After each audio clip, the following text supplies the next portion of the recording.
أشهد أن لا إله إلا الله وحده لا شريك له وأشهد أن محمدا عبده ورسوله أما بعد فأعوذ بالله من الشيطان الرجيم بسم الله الرحمن الرحيم الحمد لله رب العالمين الرحمن الرحيم مالك يوم الدين إياك نعبد وإياك نستعين اهدنا الصراط المستقيم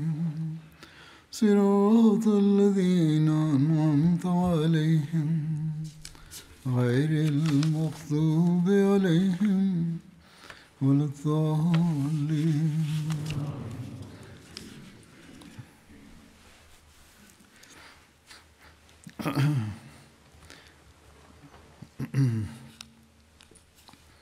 ಹಜರತ್ ಪೈಗಂಬರ್ ಸಲ್ಲಲ್ಲಾಹು ಅಲೈಹಿ ವಸಲ್ಲಮರ ಕಾಲದ ದಂಡಯಾತ್ರೆಗಳ ಪ್ರಸ್ತಾಪ ನಡೆಯುತ್ತಿತ್ತು.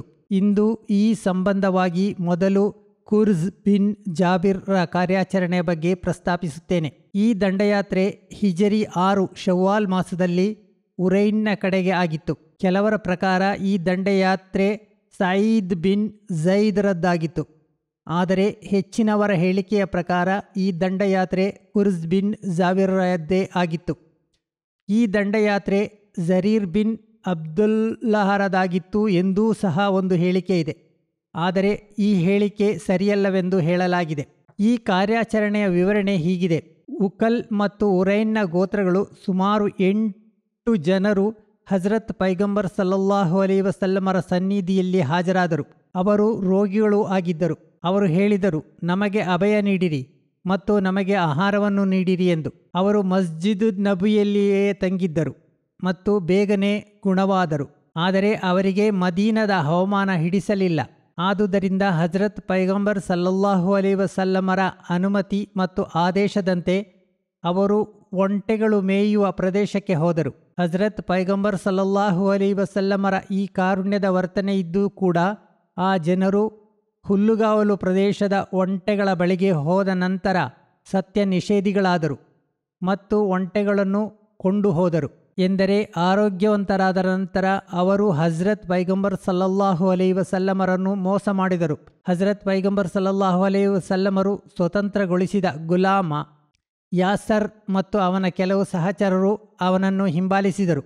ಆಗ ಅವರು ಮುಸ್ಲಿಮರೊಡನೆ ಹೋರಾಡಿದರು ಮತ್ತು ಅತ್ಯಂತ ನಿರ್ದಯತೆಯಿಂದ ಯಾಸರಿನ ಕೈಕಾಲುಗಳನ್ನು ಮುರಿದರು ಮತ್ತು ಅವರ ಕಣ್ಣುಗಳನ್ನು ಬಾಯಿಗಳಲ್ಲಿಯೂ ಮುಳ್ಳುಗಳನ್ನು ತುರುಕಿ ಅವರನ್ನು ಶಹೀದ್ ಮಾಡಿದರು. ಅನಂತರ ಅವರು ಒಂಟೆಗಳನ್ನು ಪರಿಪಾಲಿಸುವವರ ಕಡೆಗೆ ಬಂದು ಅವರನ್ನೆಲ್ಲರನ್ನೂ ವಧಿಸಿದರು.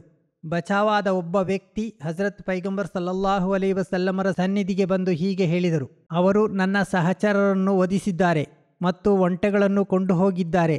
ಇದನ್ನು ತಿಳಿದ ಹಜರತ್ ಪೈಗಂಬರ್ ಸಲ್ಲಲ್ಲಾಹು ಅಲೈಹಿ ವಸಲ್ಲಮರು 20 ವ್ಯಕ್ತಿಗಳ ಒಂದು ತಂಡವನ್ನು ಕಳುಹಿಸಿದರು.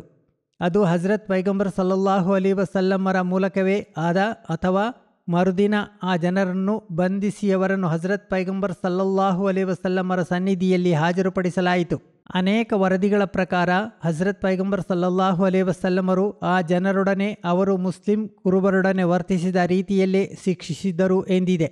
ಅದಕ್ಕೆ ಕಾರಣವೇನೆಂದರೆ ಅಂದಿನವರೆಗೂ ಮುಖ ವಿರೂಪಗೊಳಿಸುವುದನ್ನು ನಿಷೇಧಿಸುವ ಆದೇಶ ಇಸ್ಲಾಮಿನಲ್ಲಿ ಅವತೀರ್ಣವಾಗಿರಲಿಲ್ಲ.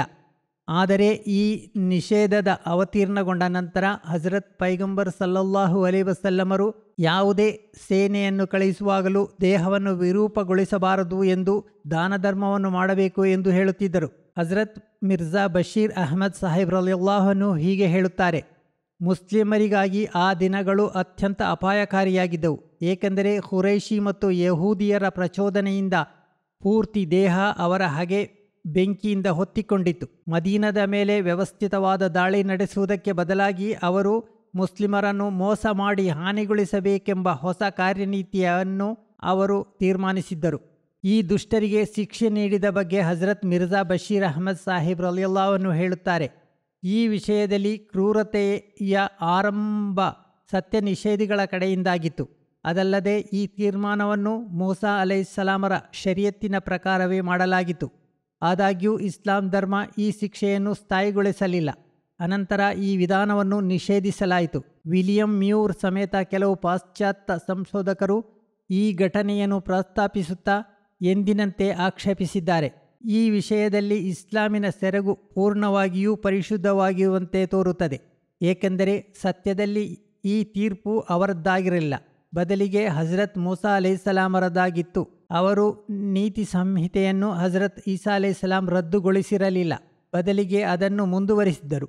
ಇನ್ನು ನಮ್ಮ ಆಕ್ಷೇಪಕರ ಮುಂದೆ ಹಜರತ್ ಈಸಾ ಅಲೈಹಿಸ್ಸಲಾಮರ ಹೇಳಿಕೆಯಾದ ಒಂದು ಕೆನ್ನೆಗೆ ಹೊಡೆದರೆ ಇನ್ನೊಂದು ಕೆನ್ನೆಯನ್ನು ತೋರಿಸುವುದು ಎಂಬುದು ಇರುವುದಾದರೆ ಪ್ರಶ್ನೆ ಏಳುವುದು, ಇದು ವಿವೇಕಿಗಳಿಗೆ ಪಾಲಿಸಲು ಸಾಧ್ಯವಿರುವ ಉಪದೇಶವೇ?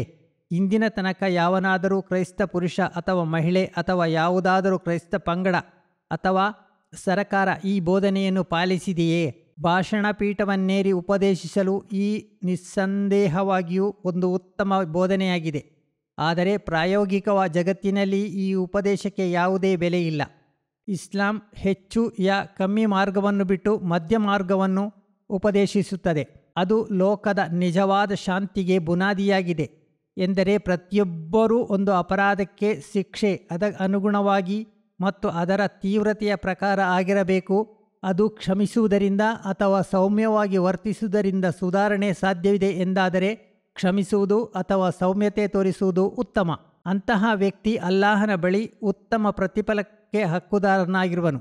ಅನುಯೋಜ್ಯವಾದ ಮಿತಿಗಿಂತ ಮೀರಿ ಹೋಗಬಾರದು ಎಂಬ ನಿಬಂಧನೆಯನ್ನು ಇಸ್ಲಾಂ ಇರಿಸಿದೆ ಮತ್ತು ಶರೀಯತ್ತನ್ನು ವಿರೂಪಗೊಳಿಸುವಂತಹ ಕ್ರೂರ ಕೃತ್ಯಗಳನ್ನು ಪೂರ್ಣವಾಗಿಯೂ ನಿಷೇಧಿಸಲಾಗಿದೆ. ಅದಕ್ಕೆ ವಿರುದ್ಧವಾಗಿ ಕ್ರೈಸ್ತರಿಗೆ ಹಜರತ್ ಈಸಾ ಅಲೈಹಿಸ್ಸಲಾಮರ ತೋರಿಕೆಯ ಬೋಧನೆಗಳಿದ್ದು ಅವರು ಶತ್ರುಗಳೊಡನೆ ವರ್ತಿಸಿದ ರೀತಿ ಯುದ್ಧಗಳಲ್ಲಿ ಮಾಡುತ್ತಿರುವುದು ಲೋಕದ ಮುಂದೆ ತೆರೆದ ಪುಸ್ತಕದಂತೆ ಇದೆ. ಅವುಗಳನ್ನು ಪುನಃ ಹೇಳುವ ಅಗತ್ಯವಿಲ್ಲ. ಇವರು ಏನನ್ನೆಲ್ಲ ಮಾಡಿಲ್ಲ. ಈಗ ದಿಕ್ರದ್ ಎಂದು ಕರೆಯಲ್ಪಡುವ ಒಂದು ಯುದ್ಧದ ಬಗ್ಗೆ ಪ್ರಸ್ತಾಪಿಸುತ್ತೇನೆ. ಇದು ಯಾವಾಗ ನಡೆದಿತ್ತು ಎಂಬುದರ ಬಗ್ಗೆ ಚರಿತ್ರೆಕಾರರ ಮತ್ತು ಹದೀಸ್ ಪಂಡಿತರ ಮಧ್ಯೆ ಭಿನ್ನಾಭಿಪ್ರಾಯವಿದೆ. ಇದು ಹುದೈಬಿಯಾ ಸಂಧಿಯ ನಂತರ ಮತ್ತು ಖೈಬರ್ ಯುದ್ಧಕ್ಕೆ ಮುಂಚೆ ನಡೆದಿತ್ತು ಎಂದು ಹದೀಸ್ ಪಂಡಿತರು ಹೇಳುತ್ತಾರೆ. ಆದರೆ ಅದು ಲಹ್ಯಾನ್ ಯುದ್ಧದ ನಂತರ ನಡೆದಿತ್ತು ಎಂದು ಚರಿತ್ರೆಕಾರರು ಹೇಳುತ್ತಾರೆ. ಇದು ಖೈಬರ್ ಯುದ್ಧಕ್ಕೆ 3 ದಿನಗಳಿಗೆ ಮುಂಚೆ ನಡೆದಿತ್ತು ಎಂದು ಇಮಾಮ್ ಬುಖಾರಿ ಮತ್ತು ಇಮಾಮ್ ಮುಸ್ಲಿಂ ಹೇಳುತ್ತಾರೆ. ಈ ಯುದ್ಧ ಹಿಜರಿ 7ನೇ ಮುಹರ್ರಂ ಮಾಸದಲ್ಲಿ ನಡೆದಿತ್ತು ಎಂದು ಹಜರತ್ ಮಿರ್ಜಾ ಬಶೀರ್ ಅಹಮದ್ ಸಾಹಿಬ್ ರಲಿಯಲ್ಲಾಹು ಅನ್ಹು ಹೇಳುತ್ತಾರೆ. ಈ ಯುದ್ಧದ ವಿವರಣೆ ಈ ರೀತಿಯಾಗಿದೆ. ಹಜರತ್ ಪೈಗಂಬರ್ ಸಲ್ಲಲ್ಲಾಹು ಅಲೈಹಿ ವಸಲ್ಲಮರಿಗೆ ಹಾಲು ನೀಡುವ 20 ಒಂಟೆಗಳಿದ್ದವು ಮತ್ತು ಈ ಯುದ್ಧದ ವಿವರಣೆ ಹೀಗಿದೆ. ಹಜರತ್ ಪೈಗಂಬರ್ ಸಲ್ಲಲ್ಲಾಹು ಅಲೈಹಿ ವಸಲ್ಲಮರಿಗೆ ಹಾಲು ನೀಡುವ 20 ಒಂಟೆಗಳು ಮತ್ತು ಸ್ವಲ್ಪ ಇತರ ಒಂಟೆಗಳು ಇದ್ದವು. ಈ ಒಂಟೆಗಳು ಹುಲ್ಲುಗಾವಲಿನಲ್ಲಿ ಮೇಯುತ್ತಿದ್ದವು. ಒಬ್ಬ ಕುರುಬ ಪ್ರತಿದಿನ ಸಂಜೆ ಅದರ ಹಾಲನ್ನು ಹಜರತ್ ಪೈಗಂಬರ್ ಸಲ್ಲಲ್ಲಾಹು ಅಲೈಹಿ ವಸಲ್ಲಮರ ಸನ್ನಿಧಿಗೆ ತರುತ್ತಿದ್ದನು. ಒಂದು ದಿನ ಐನಿಯ ಫಜಾರಿ ಬನು ಗತ್ಫಾನಿನ 40 ಕುದುರೆ ಸವಾರರ ಜೊತೆಗೆ ಅವುಗಳ ಮೇಲೆ ದಾಳಿ ನಡೆಸಿ ಆ ಒಂಟೆಗಳನ್ನು ಕೊಂಡು ಹೋದರು. ದಾಳಿಯ ವೇಳೆ ಒಂಟೆಗಳನ್ನು ಪರಿಪಾಲಿಸುತ್ತಿದ್ದ ಹಜರತ್ ಅಬುದರ್ ಪುತ್ರನಾದ ದರ್ ನನ್ನು ಅವರು ವಧಿಸಿದರು ಮತ್ತು ಹಜರತ್ ಅಬೂದರ್ನ ಪತ್ನಿಯಾದ ಲೈಲಾಳನ್ನು ಬಂಧಿಸಿ ಕರೆದುಕೊಂಡು ಹೋದರು. ಐನಿಯ ಬಗ್ಗೆ ಹೇಳುವುದಾದರೆ ಆತ ಅಜ್ಹಾಬ್ ಯುದ್ಧದ ವೇಳೆ ಬನು ಫಜಾರ್ ಗೋತ್ರದ ಸರದಾರನಾಗಿದ್ದನು. ಐನಿಯ ಮಕ್ಕಾ ವಿಜಯದ ನಂತರ ಅಥವಾ ಒಂದು ವರದಿಯ ಪ್ರಕಾರ ಮಕ್ಕಾ ವಿಜಯಕ್ಕೆ ಮುಂಚೆ ಇಸ್ಲಾಂ ಧರ್ಮವನ್ನು ಸ್ವೀಕಾರ ಮಾಡಿದ್ದನು. ಆತನು ಹುನೈನ್ ಯುದ್ಧ ಮತ್ತು ತಾಯಿಫ್ ಯುದ್ಧದಲ್ಲೂ ಭಾಗಿಯಾಗಿದ್ದನು. ಬನು ತಮೀಮ್ ಗೋತ್ರವನ್ನು ದಮನಿಸಲು ಆತನನ್ನು ಹಜರತ್ ಪೈಗಂಬರ್ ಸಲ್ಲಲ್ಲಾಹು ಅಲೈಹಿ ವಸಲ್ಲಮರು 50 ಸರದಾರರ ಜೊತೆಗೆ ಕಳಿಸಿದ್ದರು. ಅದರಲ್ಲಿ ಮುಜಾಹಿರ್ ಮತ್ತು ಅನ್ಸಾರಿ ಸಹಾಬಿಗಳು ಯಾರೂ ಇರಲಿಲ್ಲ. ಹಜರತ್ ಅಬೂಬಕ್ಕರ್ ರಲಿಯಲ್ಲಾಹು ಅನ್ಹುವರ ಖಿಲಾಫತ್ ಕಾಲದಲ್ಲಿ ಆತನು ಧರ್ಮತ್ಯಾಗ ಮಾಡಿದನು. ಅನಂತರ ತುಲೈಹಾ ಪ್ರವಾದಿತ್ವದ ವಾದವನ್ನು ಮಾಡಿದ ಆತನೊಡನೆ ಸೇರಿಕೊಂಡನು ಮತ್ತು ತುಲೈಹಾನ ಕೈಯಲ್ಲಿ ಬಯ್ಯತ್ ಮಾಡಿಕೊಂಡನು. ಈತನನ್ನು ಬಂಧಿಸಿ ಹಜರತ್ ಅಬೂಬಕ್ಕರ್ ರಲಿಯಲ್ಲಾಹು ಅನ್ಹುವರ ಬಳಿಗೆ ಕರೆತರಲಾಯಿತು. ಅವರು ಆತನನ್ನು ಔದಾರ್ಯಪೂರ್ಣವಾಗಿ ಕ್ಷಮಿಸಿದರು ಮತ್ತು ಆತನನ್ನು ಪುನಃ ಇಸ್ಲಾಂ ಸ್ವೀಕಾರ ಮಾಡಿಕೊಂಡನು.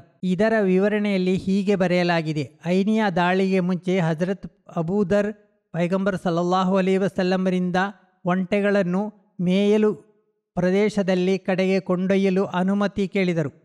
ಹಜರತ್ ಪೈಗಂಬರ್ ಸಲ್ಲಲ್ಲಾಹು ಅಲೈಹಿ ವಸಲ್ಲಮರು ಹೇಳಿದರು, ಶತ್ರುಗಳು ನಿನ್ನ ಮೇಲೆ ದಾಳಿ ನಡೆಸಬಹುದು ಎಂಬ ಭಯ ನನಗಿದೆ, ಏಕೆಂದರೆ ನಾವು ಐನಿಯಾ ಮತ್ತು ಆತನ ಸಹಚರರಿಂದ ಸುರಕ್ಷಿತರಲ್ಲ. ಆ ಪ್ರದೇಶ ಕೂಡ ಆ ದಿಕ್ಕಿನಲ್ಲಿದೆ. ಹಜರತ್ ಅಬೂದರ್ ಒತ್ತಾಯ ಮಾಡಿದಾಗ ಹಜರತ್ ಪೈಗಂಬರ್ ಸಲ್ಲಲ್ಲಾಹು ಅಲೈಹಿ ವಸಲ್ಲಮರು ಹೇಳಿದರು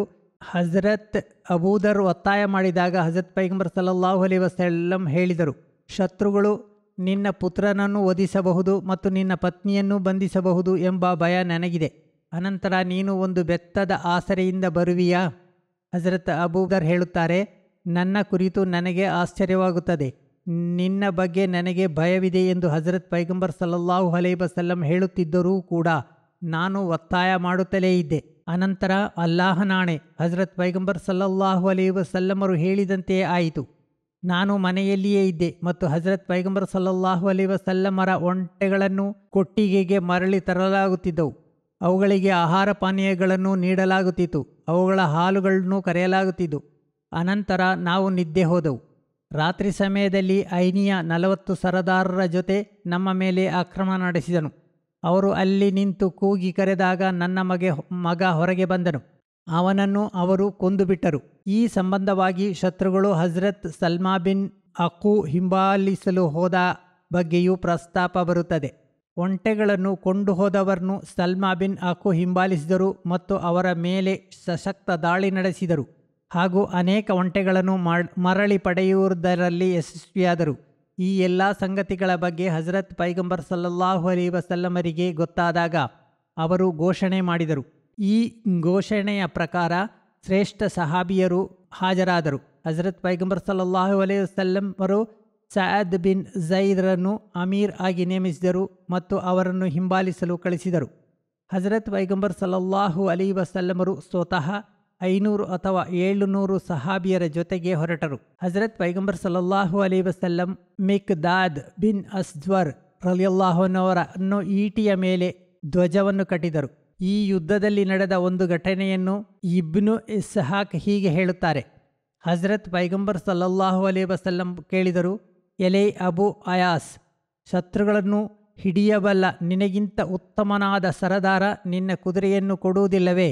ಹಜರತ್ ಅಬು ಆಯಿಷಾ ಹೇಳಿದರು, ಹೇ ಅಲ್ಲಾಹನ ಸಂದೇಹವಾಹಕರೇ, ನಾನು ಅತ್ಯುತ್ತಮ ಸರದಾರನಾಗಿರುವೆನು. ಹಜರತ್ ಪೈಗಂಬರ್ ಸಲ್ಲಲ್ಲಾಹು ಅಲೈಹಿ ವಸಲ್ಲಮರೊಡನೆ ಹೀಗೆ ಹೇಳಿಕೊಂಡು ನಾನು ಕುದುರೆಯನ್ನು ಓಡಿಸ ಹೊರಟೆನು. ಆದರೆ 50 ಅಡಿಗಳಷ್ಟು ದೂರಕ್ಕೆ ಹೋಗುವಷ್ಟರಲ್ಲಿ ಕುದುರೆ ನನ್ನನ್ನು ಕೆಳಗೆ ಬೀಳಿಸಿತು.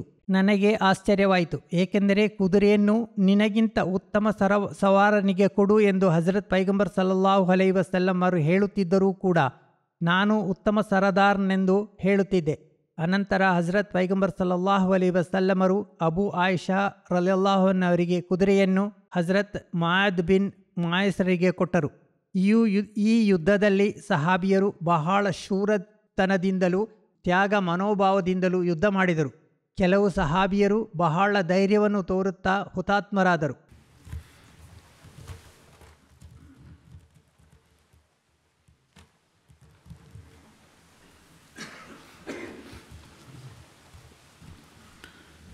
ಅಲ್ಹಮ್ದುಲಿಲ್ಲಾಹ್ ನಹ್ಮದುಹು ವ ನಸ್ತഈನುಹು ವ ನಸ್ತಗ್ಫಿರುಹು ವ ನು'ಮಿನು ಬಿಹಿ ವ ನತವಕ್ಕಲು ಅಲೈಹಿ ವ ನಅೂಜು ಬಿಲ್ಲಾಹಿ ಮಿನ್ ಶುರೂರಿ ಅನ್ಫುಸಿನಾ ವ ಮಿನ್ ಸಯ್ಯಿಆತಿ ಅಅಮಾಲಿನಾ ಮನ್ ಯಹ್ದಿಹಿಲ್ಲಾಹು ಫಲಾ ಮುದಿಲ್ಲ ಲಹು ومن يضلل فلا هادي له ونشهد أن لا إله إلا الله ونشهد أن محمدا عبده ورسوله عباد الله رحمكم الله إن الله يأمر بالعدل والإحسان وإيتاء ذي القربى وينهى عن الفحشاء والمنكر والبغي يعظكم لعلكم تذكرون اذكروا الله يذكركم وادعوه يستجب لكم ولذكر الله أكبر